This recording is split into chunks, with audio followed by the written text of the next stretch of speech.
I'm Cameron, and I'm Tim Hopkins. we are both working on our senior projects together. And he was nice enough to invite me onto his senior project. So when it comes to the what is it, he's the best man to explain. So originally, what this project was going to be was it was going to be solo, and I was going to talk about how I gained the skills I needed to work in the media industry and hopefully one day start my own media production company. But something very important happened. COVID-19, not important in a good way, obviously. And I decided to switch gears on the project and kind of implement that obstacle into the project. So the project is still generally talking about how me and now Cameron over here have gained the skills necessary to work in the media workforce, but also overcoming the obstacle of COVID-19. And this project is important for a few reasons. It's just going to show the skills that we have developed throughout our time at USM and how we're going to implement them. And also it's just kind of to prove a point that in the face of adversity that we're facing because of COVID, we are still going to be capable of producing a high quality project that the school hopefully will be proud to show to future generations of students. Earlier on, we were told you can do a 10-page paper, don't worry about the project, just do the 10-page paper, you can get your diploma and everything's fine. And pretty sure it was 15, but that's beside the point. Yeah, it's like 10 to 15 pages, something like that. Either way, it was a hard no. Not because I want to decline the offer. I appreciate that we have a substitution and that they care enough about us at USM to give us that substitution and try their best not to make us feel bad about it. However, we are not journalist students. We're media students. So I'm picking 3 of the articles that I feel like will be best to encapsulate what I've done so far this semester. And my first one was one from EBSCO, and it was the effect of background music on shark documentaries. And this is important mostly because it's very imperative that you understand the way that the audio is going to affect the individuals watching it. You want to know that when you're writing something, you want to have their feelings in mind as you're doing it, so as to not, so you don't put across the wrong message. My second article that I'm using is a documentary called Learn the Basics of Foley and Film Design from nofilmschool.com.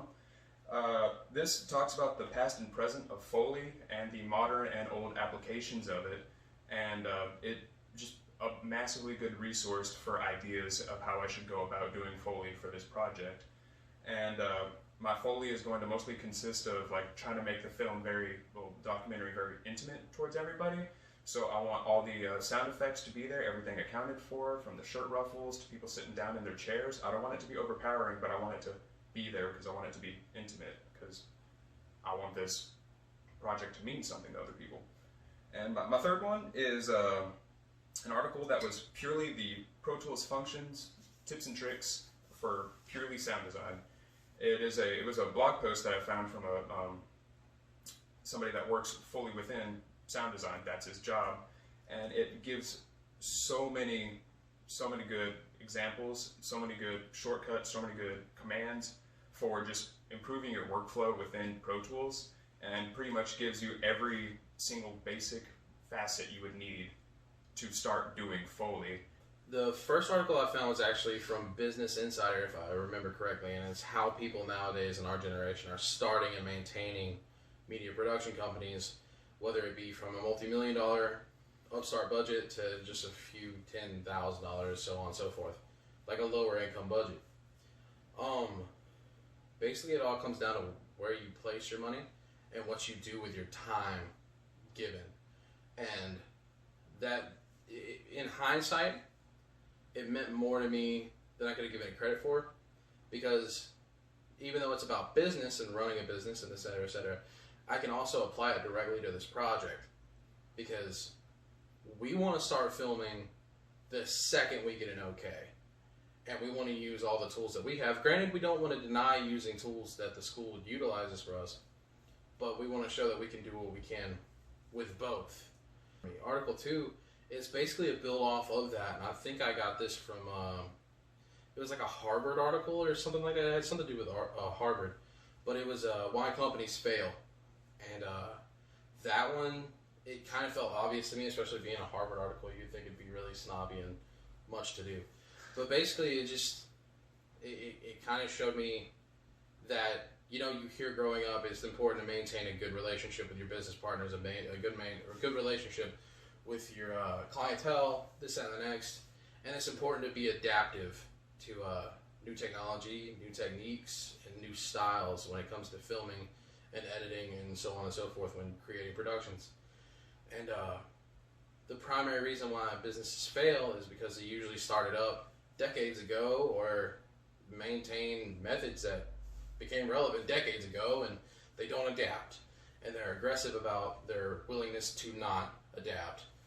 And that causes you clientele, it causes you production, because nobody wants the old stuff. Everybody wants something new and something to tell their story in a new light. It's just, the second article really taught me that it's important to be willing to work with others in a good way, a productive way, and be willing to learn. And then the third one was pretty interesting. It was from a non-academic source, but it was from a company nonetheless, a production company. And it was like a step-by-step how to build a video, or how to build a production start to finish, and the importances of knowing what copyright is, avoiding copyright infringement, sticking to deadlines, everyone having a very specific role and knowing that role, and being punctual with film dates, with editing, color correcting. Everything needs to fit into a socket. And if everything fits into those sockets appropriately, you should never have a problem with your productions. All right, so now we need to start talking about our workflow. It's very important to understand that this project is very much 50-50. He is handling every bit of video, I'm handling every bit of audio. And so for me, for my pre-production, that's mostly going to be allocating time to the proper studios that I'm going to be using for mixing and mastering these tracks. And also, significantly, it's mostly going to be mic shootouts. I want to make sure that the mics I'm using sound good, so I have to do the least amount of post-editing later on. And for the just general production during the process, we're trying to do, again, one scene a week. The reason for this is because we are trying to work in parallel, because if we didn't, much of the audio work wouldn't be able to be done till there was a final edit. So we're trying to have one scene a week, video it, get a rough edit so I can start doing the Foley, and I can start getting all the sound bits that we need, if we need them, into the tracks. And that way, so while he's working on the color correction or whatnot, I'm going to be working on the audio aspects. That way, in a week blocks like that, if we were to get hit really hard later on, or somebody gets sick in between, we'll still have plenty of time if we can still maintain a week-by-week basis. And for the interviews, we're going to have booms. We're going to be using the shotgun mics, lavs, and a room mic to keep ambient sounds. And the music will be developed as the project progresses, but we definitely have an intro track and outro track that I'll be writing for the production. We're doing that, again, to avoid any sort of copyright issues. There's no issues if I myself wrote the pieces. And for post-production, majority of post-production is just going to be Foley and aligning audio. That is going to be the brunt and what's going to take pretty much all of my time throughout this process, which is just going to be aligning the audio to the film. And I have gotten 3 people to already tell me they were okay with me using them for references. So I'm going to be sending my tracks to Jose, who did the mixing and mastering track for the Intercession last year. And Jared said he would give me his feedback on it, since he is the video guy at our school. And Jeff is my advisor and my overseer of my side of the project. So everything will be going through him as well, to just make sure that all audio lines up and sounds as it should in a pro production. And so what about your workflow, man? Yeah, so before I jump into that, I do want to emphasize on something you said. The whole one scene a week, we say that because we're so comfortable with it now, but basically what that means is we have a no less kind of policy with this project.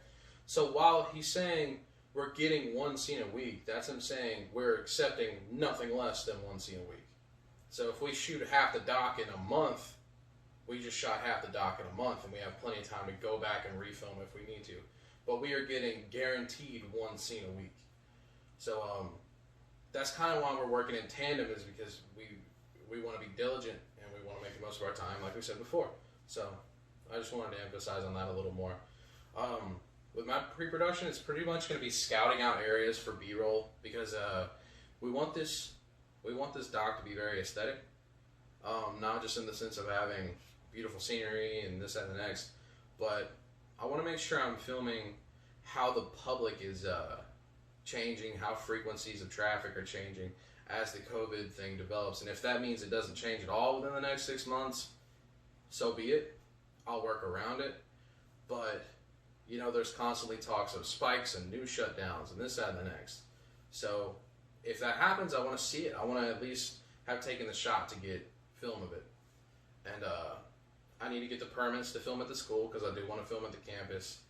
And, you know, seeing what kind of lighting works in certain areas, because we need to utilize a TV studio, and we need to utilize different types of equipment. And I know how my box lights work, but I don't know how the torpedoes work exactly. So I'm going to have to play around and test those products before we put them into action on our project. So that's a lot of my pre-pro. That's essentially, I mean, it's that in the work for me. I know post-production is going to be getting scenes together and color correct, or just getting the scenes together, and before I put them into color correction, send it to you for audio, and then while you're putting audio in, I'll color correct. So, I mean, the working in tandem thing kind of works because we have the room for it, we have the resource for it. We actually had a few students tell us that it might be problematic working in a group because of the quarantine and this, that, and the next. We've both been tested, we're clear, we've been working closely together for months, and we both know what it means to be safe and do our part. I'm not going to risk his health if I feel like I have COVID. I know he's not going to risk mine. We're taking all the proper procedures to properly quarantine ourselves and properly social distance. And to close this off, I think we should just finalize. We both have a general idea of the equipment that we're going to be using. So for me, just a quick list. I'm going to be using Logic Pro for any of my compositions that I do. Just working with the MIDI is far easier and a much quicker workflow within Logic. But all mixing will be done in Pro Tools, and same with all the Foley. That'll all be in 24-bit 8448K resolution. I'm going to be having a set of lav mics. The mics are tentative because I am doing shootouts, so I'm not going to give any definitives on that, but I know I'm going to be using a large diaphragm condenser for the vocals on the intro narration, using Earthworks and the H6 for the room sound that I'm going to be getting for filling in gaps. I'm going to have a set of shotgun mics that I'll be using, and of course be using the resources upstairs in all the studios to get all of my stuff done and recorded when I can't do it at home. As for me, I'll be using Adobe Premiere. I'll be using After Effects. Material-wise, I'll be using a Canon SL2, a Canon 70D. If I need another camera, I'll utilize the Lumexes from the EQR. I intend to use Rode Pro shotgun mics, the TV Studio, of course, and a DJI Phantom 4 for the drone shots. And on my end, that's about it for equipment. All right, and I think that pretty much covers the presentation. The schedule, it's completely dependent upon when we get approved, because the moment we're approved, we're going to start getting into it because we want this to be done correct. And anything else you need to add? Yeah, you know, there's no rush. You guys are the professionals, whomever watches and approves this, but we've been ready for this for over a year and a half. We could go out and start filming today. We're both very confident in this product. We intend for it to be something big that the school can use in the future and we could use in our careers. So hopefully you'll see the potential in that and give us the opportunity to prove that, because I for one know that we can make something great. I'm sure you feel the same. So I hope you enjoyed the pitch. I hope you'll have faith in our ideas, and Can't wait to hear back from you. All right. Thank you, guys.